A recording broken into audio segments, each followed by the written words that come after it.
Hi, everybody. My name is Sue Wiley. I lead the education team here at Mersion. I'm a former teacher and principal, been working in ed tech for many years, and I'm so excited about this partnership. I always worked with, marginalized populations and at-risk kids that didn't feel like they had a home at school, middle school, high school.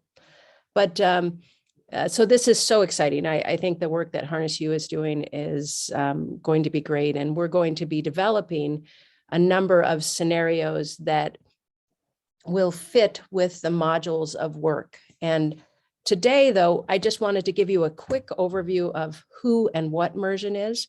And then you'll notice in the Zoom quadrants that there's another M in the room, and that is my colleague who is a simulation specialist.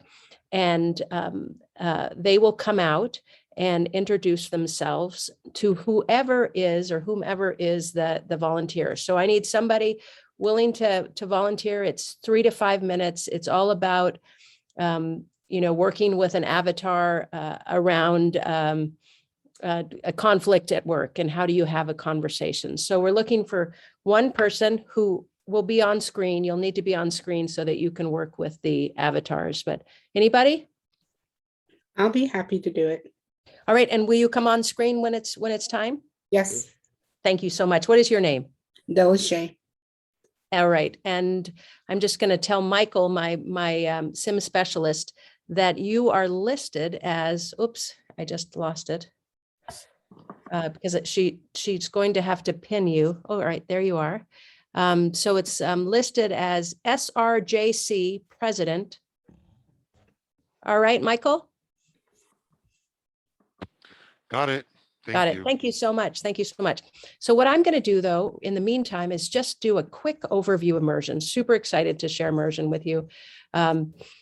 Mersion, if you think about the word immersion, is to immerse yourself in practice, right? And so what we've created is a platform for safe practice and using avatars.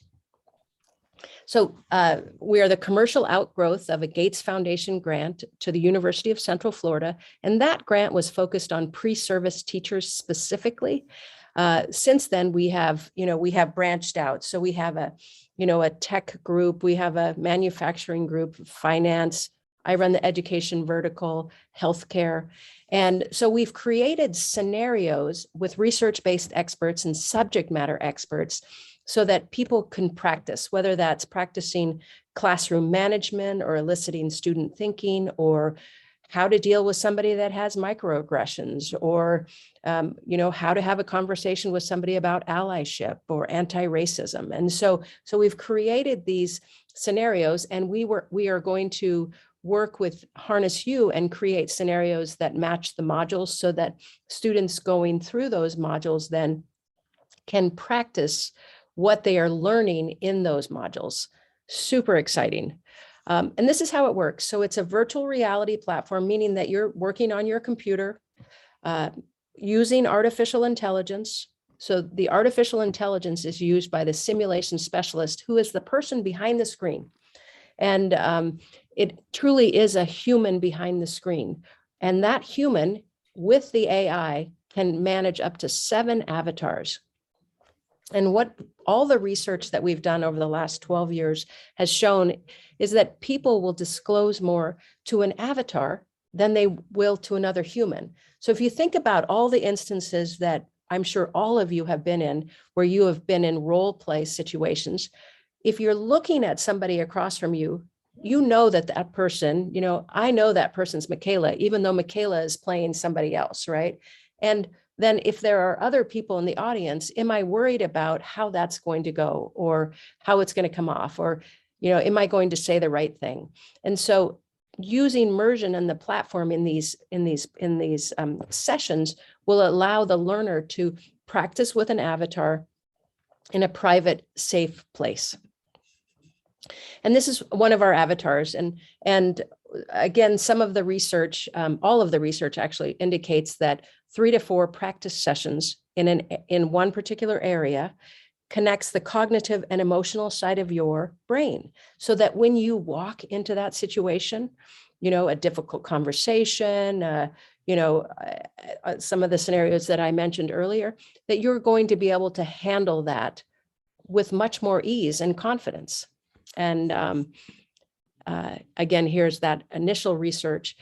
We just had a study come out of Sweden the other day, and it said that 3 hours of simulation equaled 3 weeks of on-the-job training. And that's not continuous hours of simulation, but that's 3 hours over 30-minute periods of time over, a period of time. So pretty fantastic. And this is where we come in, right? So Michaela was talking about, how we all, we're in school, we're learning, we're acquiring knowledge through taking classes, reading, doing all of that. But where immersion fits the puzzle is that practice and coaching.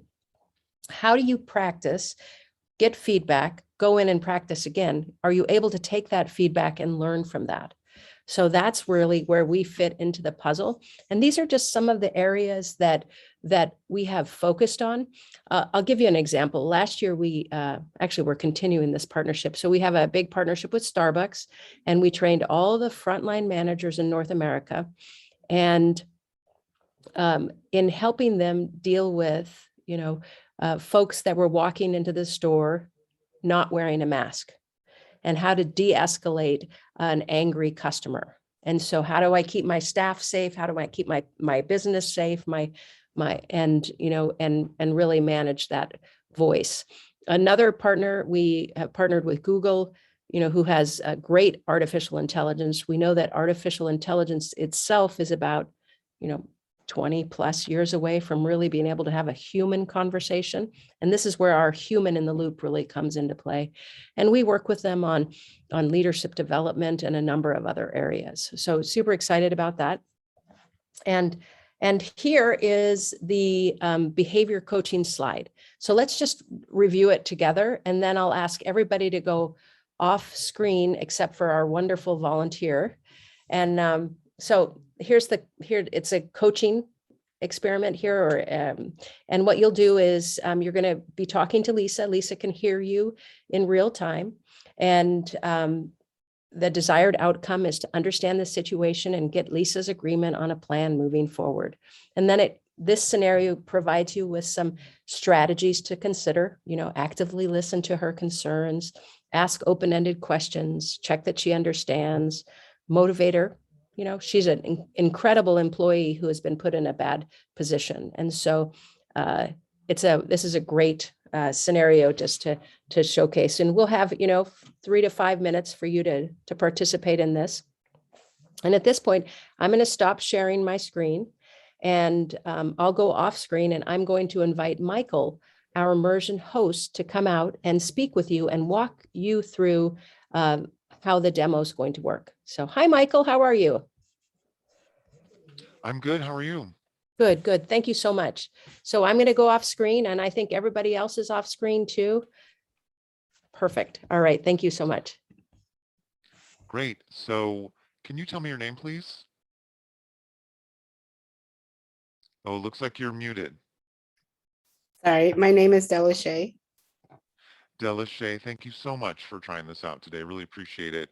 So we just had that slide up there for you. Do you need to see it again? Should we go over it, or do you feel like that was enough with Sue? Completely up to you. I think I got it. Okay. So no questions about it? No. All right. So what I'm going to do next is I'm going to get you to Lisa. She can see you and hear you in real time. At any time, you can say pause. When you do, I'll return, see if you need assistance, have any questions, if you're all right to go to the reflection, or if you just want to get it back to the general meeting. I'm also going to keep an eye on the time, and I may just pop in, see if you've had enough of the conversation. Thank you. Okay, great. Thank you. And so I understand this is going to be recorded, so I'm assuming we have your permission that this piece is recorded as well? Yes. All right. Is there anything else, Delashay, before I get you to Lisa? No, thank you. Okay, perfect. Have fun.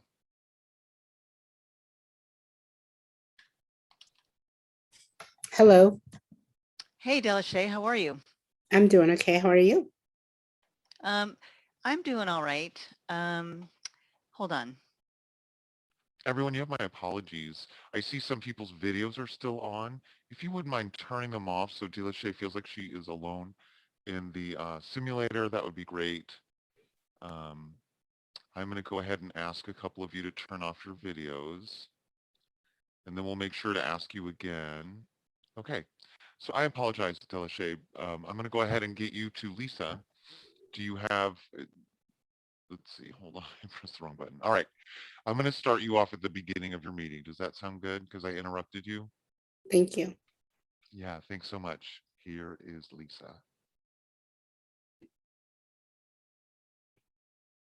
One more moment. Here we go.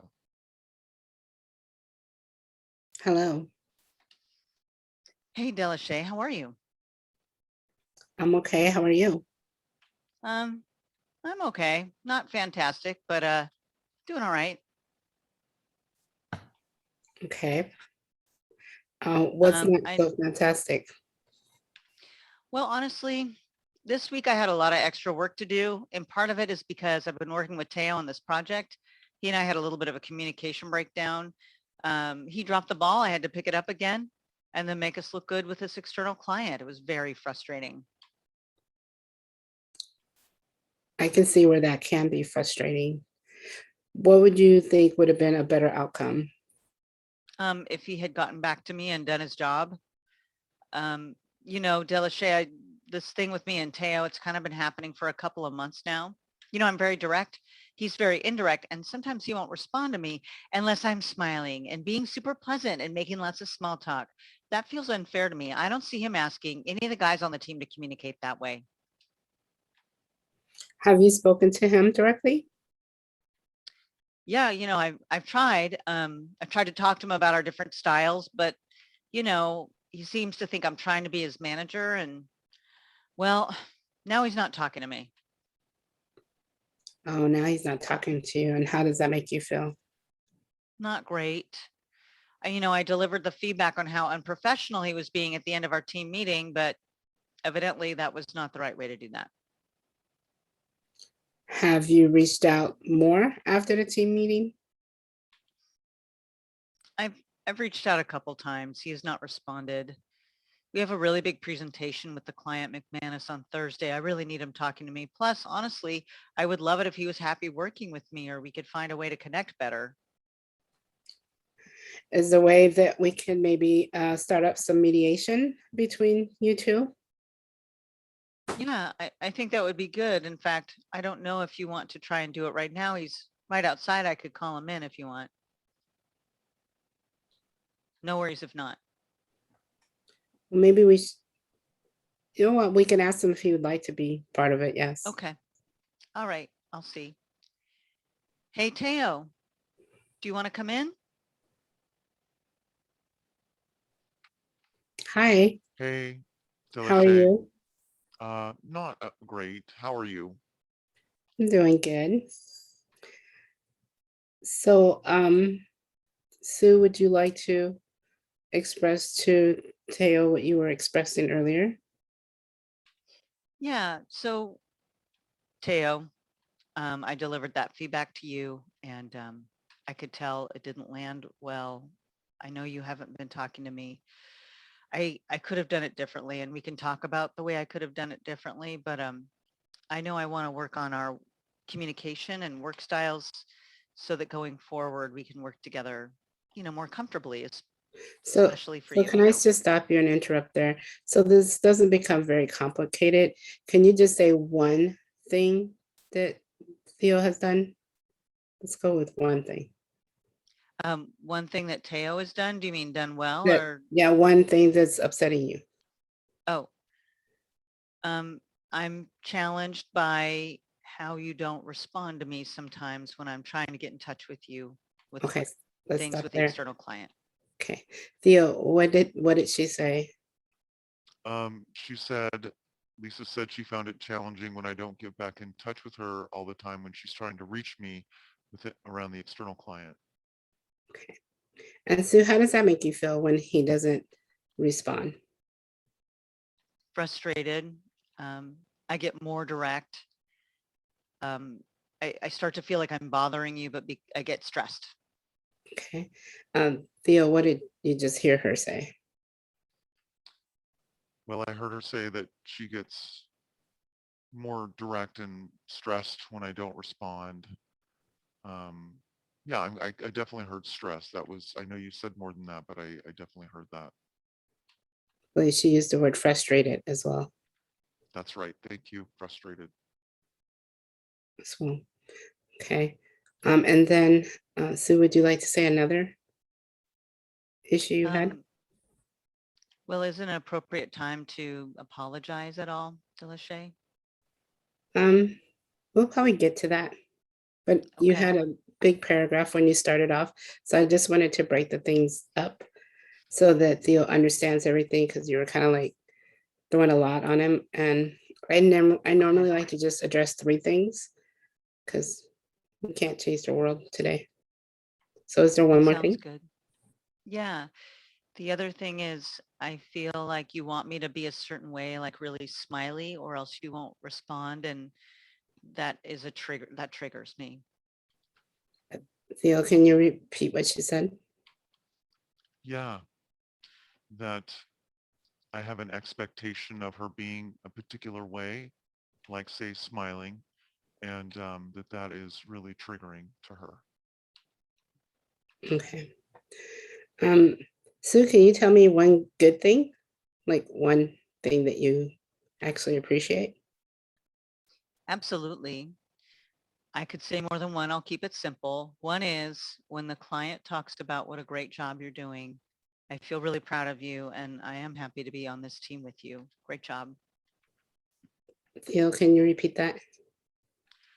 That the client speaks highly of me and the work I'm doing, which makes Lisa proud of me, and she said I did a great job. Thank you, Lisa. Great. Theo, on the 2 things that Sue said that she, kind of her feelings about, is there any of those 2 that you're willing to work on that you can commit to Yeah, today?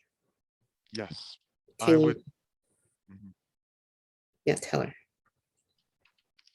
I would like to commit to finding a good way for us to meet in the middle, or to navigate how differently we communicate so that we have less misunderstandings.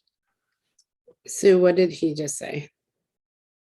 He would like to find some common ground around the different styles of the way that we communicate and a better relationship that way going forward.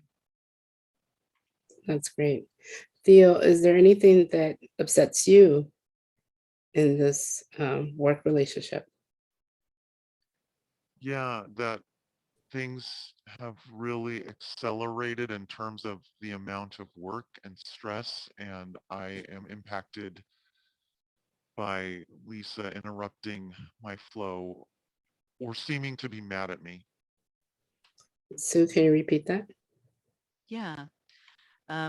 So I just heard you say something along the lines of, I'm just totally going to paraphrase, just that,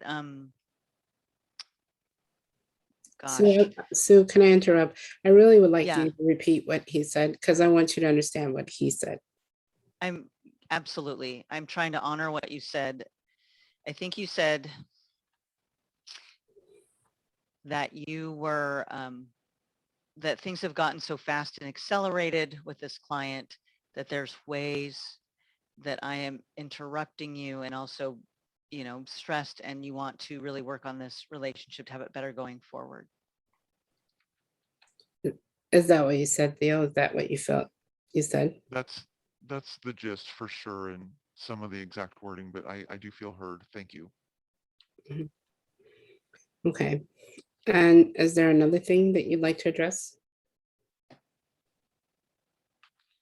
Hey, Delashay, you're doing wonderfully. I wonder if now is an okay time to go ahead and pause and go to the reflection piece. Is that okay with you? Sure. Great. Thank you so much for participating. Mhm. My question for you is, what's something you did in that meeting, either with Lisa or Lisa and Teo, that you thought went well? Went well. Yes, Um, that you did. I always like to repeat exactly what people say to me so that they understood that I did understand exactly what was said to me. Um, and because sometimes people can say, oh, I don't like your yellow jacket. And people respond back saying, you said that you hated my yellow jacket and want to set it on fire. No, I didn't say all that. So just, making it clear and concise of what was being said. Yeah, it's so interesting because I thought you did that really well. And having that conversation with Lisa and Teo, I imagine they heard things that they have not been able to tell each other. And you were so good about both supporting them and also making sure, like, say back what you heard, because we all have a filter. So information comes through our filter. So someone can say, I don't like yellow, and someone else can hear, I hate yellow, you're yellow, I want to set it on fire, what have you. So you were really, really striving to help them communicate their thoughts and feelings.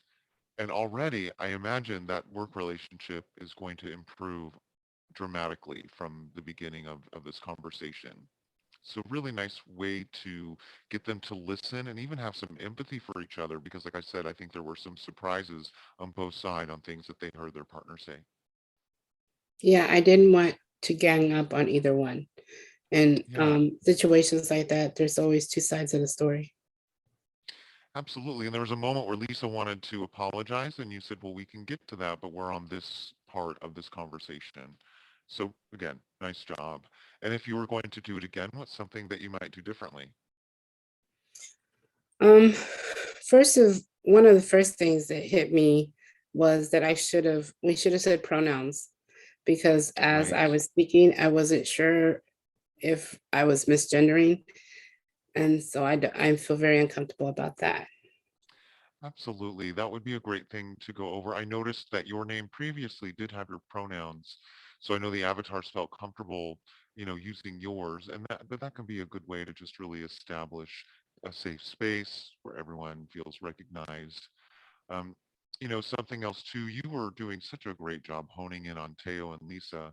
I know under that slide that we flashed in front of you, one thing we talk about is other strategies like make sure Lisa understands how her actions are affecting the team. I know we didn't really get to that because you really dug in on this and that was great, but that could be something to explore with Lisa if you were going to attempt to do it again, if that sounds all right. Absolutely. Great. Well, Delisha, I want to thank you for taking the time and being so thoughtful treating our avatars today in their difficult conversation. You were out of the hot seat. I'm going to go ahead and turn you back to Sue and everyone else in the meeting. Thanks so much. Thank you. Thank you, Delisha. Good job. And Michael, thank you so much for hosting today. Great job. Great job. Perfect. Thank you so much, Sue, for running through our demo. Just to give everybody, an understanding of how we integrate some of these some of these specific scenarios in our modules. And so I'm actually going to move on to our next slide. I know we're running out of time a little bit. And so I'm going to talk to you a little bit more about what our programs are about. But it was great to have Sue and Michael on the call to really show you like how we're going to be integrating this going forward. And so that was really impressive. Thanks so much, Sue. Thank you, Michael, for your time and hopping on the call with us to really showcase what our programs are going to be looking like going forward. So definitely want to, appreciate you all for doing that. So I'll go ahead and start sharing my screen and we'll go ahead. Thank you, everybody. Appreciate it. Thank you so much. You bet. Bye-bye. So we'll go ahead and move into our program. And so now that you've all had the opportunity to kind of see firsthand how some of these modules around communication, creative problem solving, even concepts such as negotiation come up. And oftentimes we want to be able to share these opportunities for students to be able to practice these scenarios while they're in school, as opposed to kind of going through a job interview, for example, and getting, being asked questions and not knowing what to do and how to go from there. And so, as I mentioned, at Harness U, we offer 2 programs that are completely free to students. And the first one is our Tooling Up certificate program, which Sue really showcased some of the, was able to tailor a module to some of these specific skill sets here. And so in this program, we teach the top 10 skills that employers are looking for. And we also give students the opportunity to practice through individual and group-based scenarios. And so usually it's about a 4-week module. And at the end, students are certified and are given a certificate to demonstrate that they are certified in these specific skills. And the way that they can use that is really on their resume, or they can also use this as talking points when they have their screenings, for example, whether that be through an interview. And so right now we have a cohort of students that are running through our Tooling Up program, since it's actually operating right now. And so we've collaborated with the EOP office, the Metro program at SF State.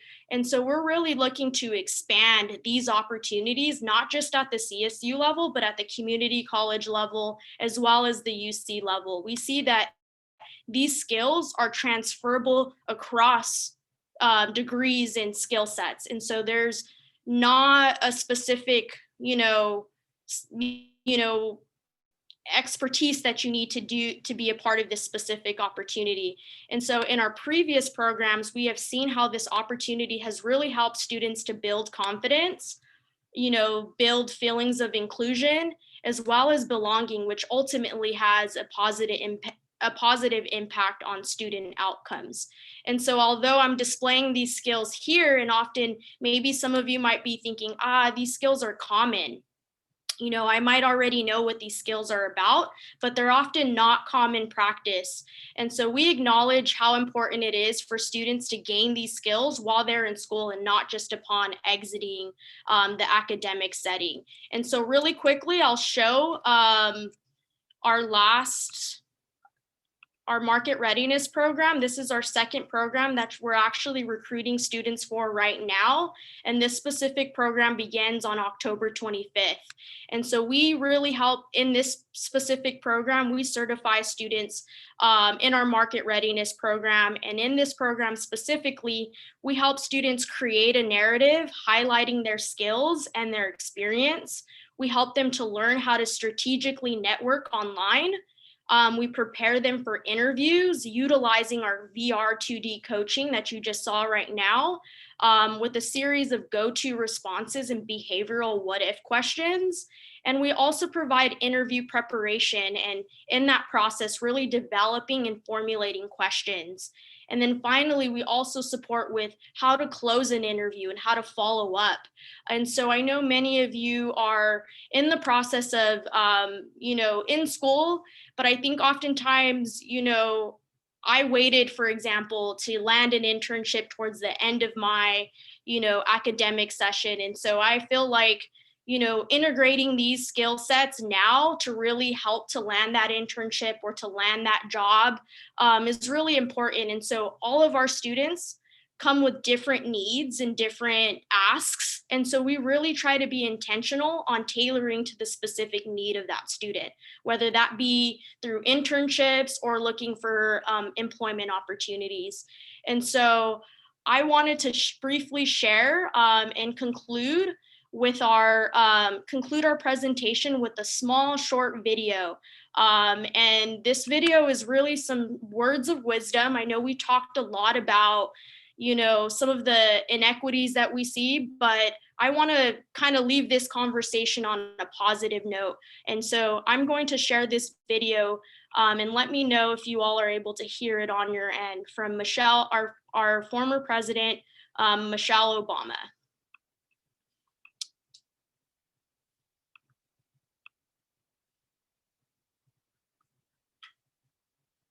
I apologize, our former First Lady, Michelle Obama. And I'm going to share screen now.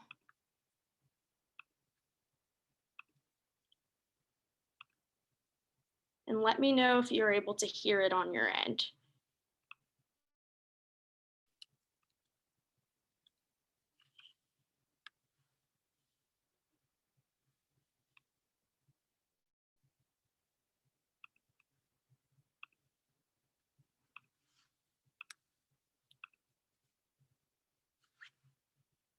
We can't hear it.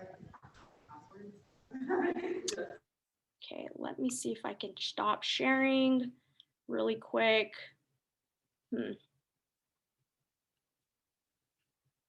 Apologies for the technical difficulties on my end.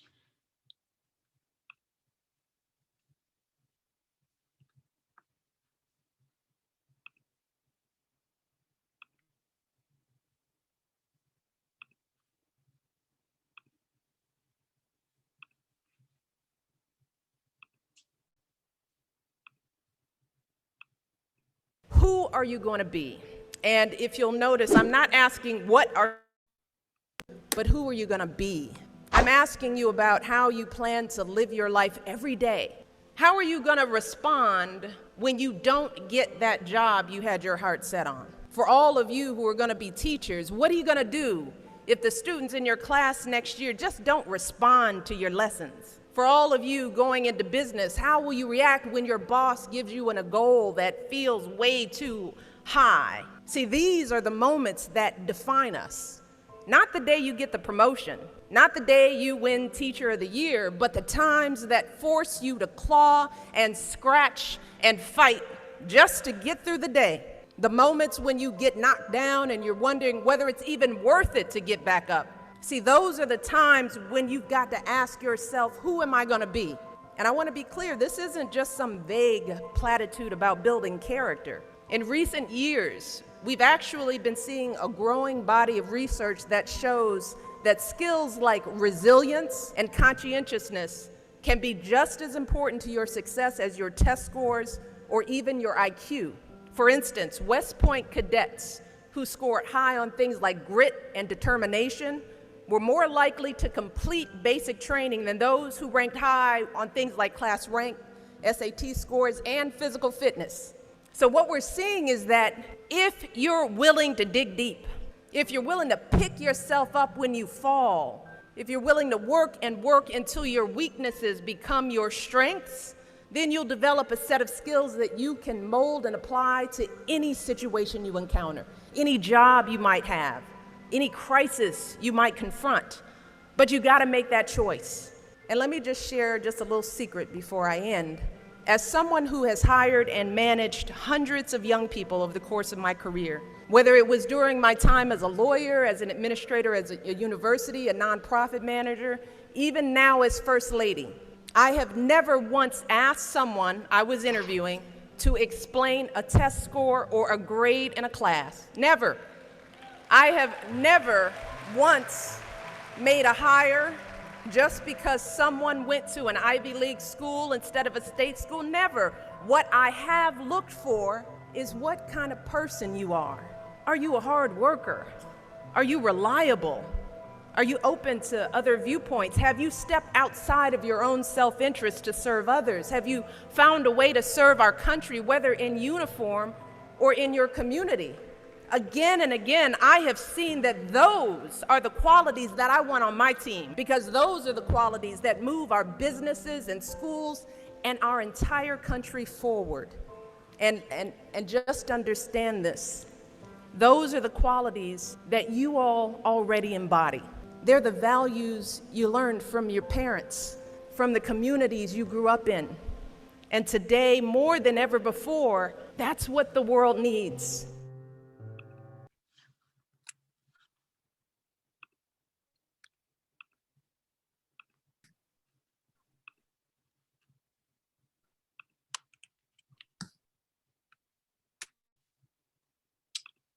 So that concludes the rest of our presentation. And I'm going to show one more slide just so that you know if anybody has any questions, any thoughts, concerns, feel free to reach out to me. But I also want to share our social media platforms so that you can check us out, keep up to date with our programs. We're growing. We're looking for, more perspectives, more ideas. That's a part of us, trying to ensure that we constantly tailor and are evolving to the needs of students.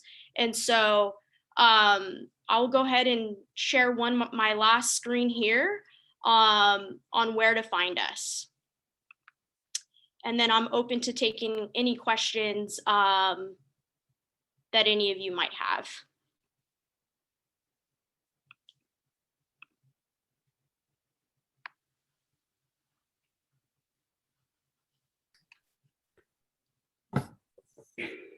I'm not sure if I have a question, but can I comment?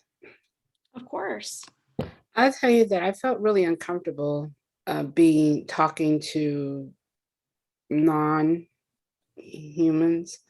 When you do this, is it always in stimulation, are there humans involved?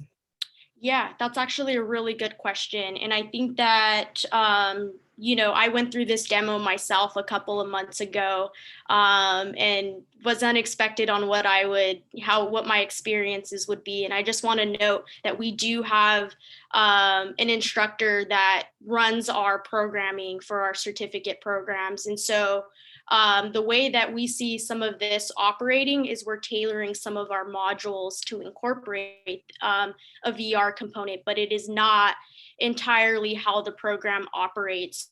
So we do have an instructor that runs our programs. Thank you. And I hear you in terms of the uncomfortability. I'm sure, being in a large group in a conference setting, I really want to acknowledge and thank you for your braveness for volunteering, and appreciate the feedback as well.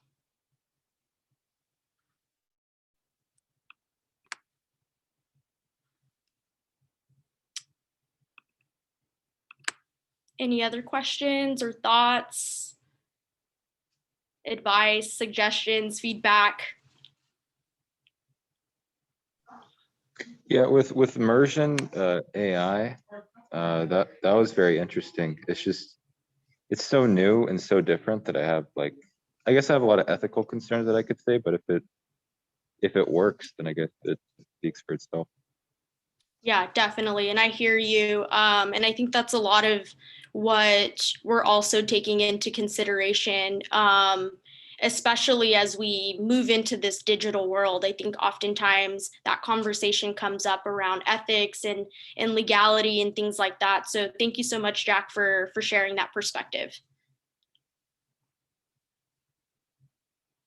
So I was going to ask, I know you mentioned that the spaces that use something like this are like Starbucks and Google, which seem to be like corporate spectrum. What about other spaces that are not corporate?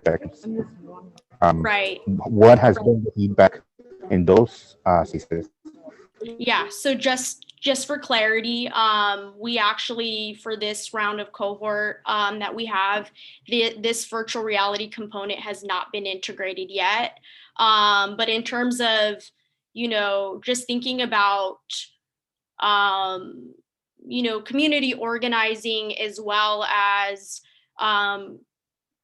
topics around social injustices, I see how this virtual reality component could also, as Sue mentioned, really break down whether that be microaggressions, anti-racism perspectives, and really kind of having these hard conversations.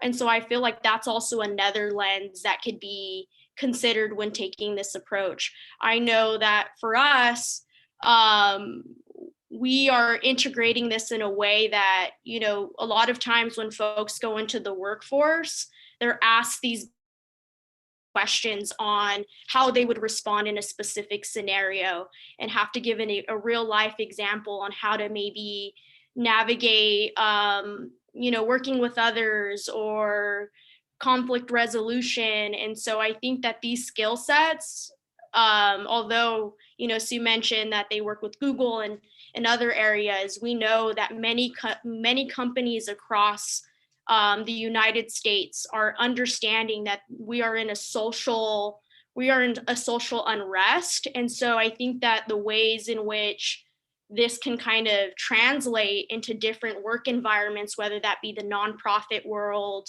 or working with policymakers and things like that, I feel like all of these skill sets can be translated into different environments as well. And I thank you for that question, because oftentimes my first direction that I would take is really like this anti-racism perspective, and really being able to use VR to kind of break down some of these things, but also in the workplace, like how microaggressions play out in the workplace and how to navigate that. And so I think those are a couple of ways in which I see this kind of correspond in a multi perspective, and also across organizations and work environments as well. And then I see a question from Christine. Yeah, I have a question. I can understand how this is beneficial, like in a work training scenario, right? Like, because you have to kind of, work is kind of a different environment. With this on campuses, if you're preparing for a career, I can see how this can come to play. But there's that authentic human component that's really missing. And I don't think we're having enough conversations in reality that, like, that the virtual kind of training I think we should replace this with actual conversations, because there aren't enough of those going on. So like, why am I going to be debating with a virtual component when actually the battles that still need to be fought in person, that we still have to make headway there. So that's kind of where I'm kind of torn, like, and also just learning how to deal with authentic human emotions and that too, because like a computer, like they're going to be docile, they're going to kind of like not kind of react in the same way that you might have in real life necessarily. So that's just kind of some things that I kind of see. Yeah, and I hear you. I think that those are some really good perspectives that you shared, Christine. And I think that the way that we approach that specifically is through our hybrid component.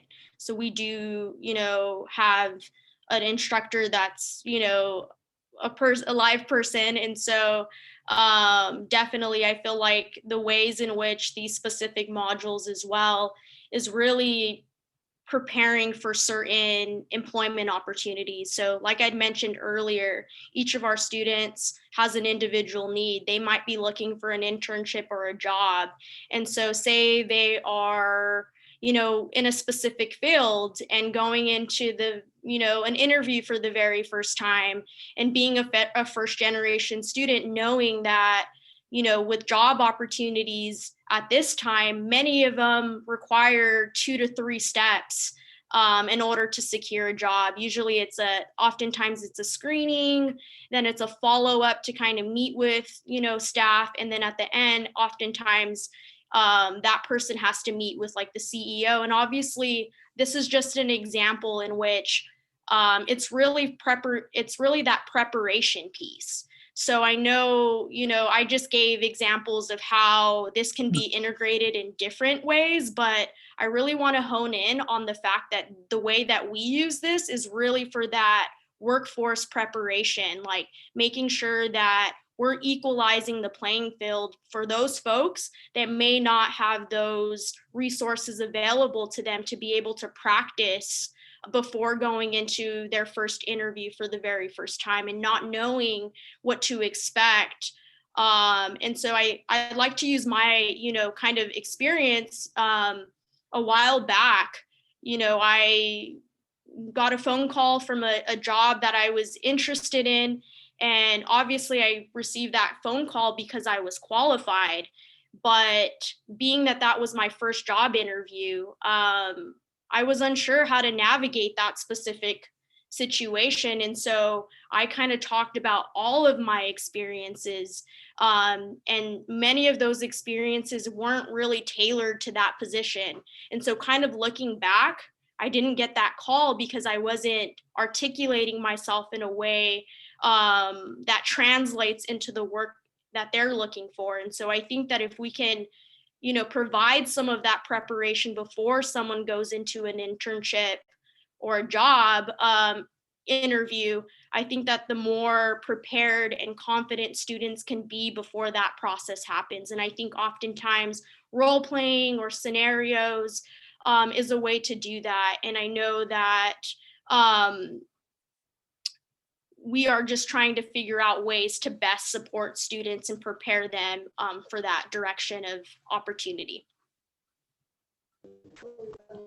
Well, thank you very much, Michaela. Thank you for the Harness You, the Journey to Student Success presentation. We much appreciate it. So if you could all give her a round of applause. Thank you. And for everybody in attendance, we are going to go ahead and go on break, and we will be back at 3:15 for the next workshop presentation session. Thank you once again, Michaela. Thank you so much.